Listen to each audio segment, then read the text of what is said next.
Napagod ang person guys kasi nagbiak ng nyog, nagpataob ng nyog, naggatong ng niyog. So yan, pagod kaya kakain tayo ng kakao.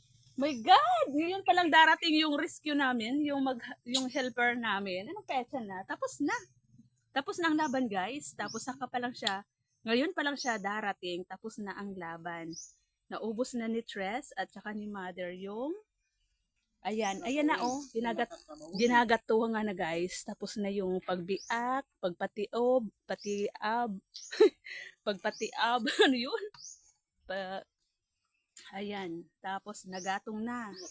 Kaya ayan, ano pa man, ano pa yung pupuntahan niya, wala na. Uwi na bunso. Hindi ka na namin dito kailangan. Ayun oh, yung kamay ni Tres na maganda-ganda sana dati.